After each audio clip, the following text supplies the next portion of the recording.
नमो भगवते वासुदेवाय। यह जो है 12 अक्षर मंत्र है, इसका जाप का बहुत ही अनुपम फल है। कहना बड़ा मुश्किल है इस मंत्र के जाप का कितना बड़ा फल है। बात कर रहा हूँ भगवान कृष्ण के परम प्रेमी मीरा के बारे में। कहते हैं हर मनुष्य, हर जीव के पीछे जो भक्ति में रम गया, किसी न किसी गुरु का हाथ अवश्य होता है। लीजिए मीरा की बात। मीरा छोटी सी गुड़िया थी, 6-7 साल की उम्र में एक विवाह के समारोह में बारात को आते हुए देखा। दुल्हा घोड़ा पर बैठा था। क्या कहते हैं, माँ से प्रश्न कर दी कि माँ ये क्या है। बोला बेटी यह दुल्हा है और यह गुड़िया दुल्हन है, इसका वही वर है, इसका विवाह इसी दुल्हा से होगा। तब मीरा ने खेल खेल में माँ से प्रश्न किया, माता मेरा दुल्हा कौन होगा, मेरा वर कौन होगा। इस पर माँ अचंभा में पड़ गई, मैं क्या बताऊँ इसको। और क्या कहते हैं, उसको बहलाने के लिए, फुसलाने के लिए कृष्ण के मंदिर में जाकर कृष्ण को दिखा दिया, भगवान कृष्ण की मूर्ति को दिखा दिया कि पुत्री तुम्हारा विवाह इसी से होगा।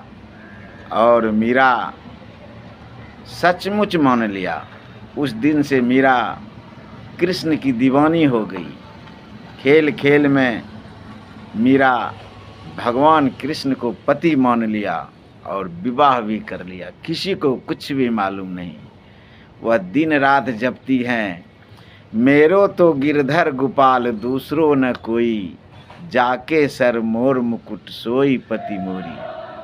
आहा, कहते हैं मीरा कि मेरा सिर्फ श्याम है, मैं श्याम की हूँ, दूसरा कोई संसार में नहीं। मीरा तरुण अवस्था में हुई, माता पिता ने उनका विवाह राणा नाम के एक राजकुमार से कर दिया। मीरा ससुराल गई, बरबस ससुराल गई। ससुराल में जब मीरा की पति राणा उससे मिलने आया, तब मीरा साफ साफ राणा से निवेदन किया कि मैं तो पहले विवाह कर लिया हूँ। बोला किससे विवाह किया तुम, तुम्हारे माता पिता को कुछ मालूम नहीं। तब मीरा ने कहा मैं तो भगवान कृष्ण से विवाह कर लिया। इस पर मीरा के ससुराल वाले इसको पागल करार दिया गया।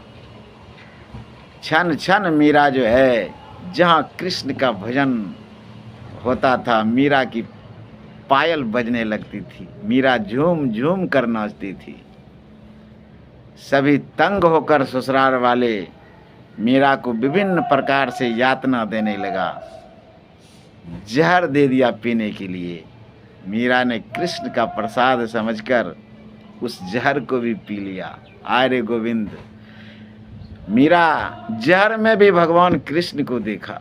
मीरा को सर्प से डसाया गया, सर्प में भी भगवान कृष्ण को देखा। और अंत समय बहुत जब यातना दी गई मीरा को, तो मीरा एक दिन भगवान कृष्ण के मंदिर में गया और वहाँ से वापस नहीं आया। ये संत भगवान, संसार में 2 ऐसे मनुष्य हुए जिनका पार्थिव शरीर नहीं मिला। एक तो मीरा की और दूसरा कबीरदास।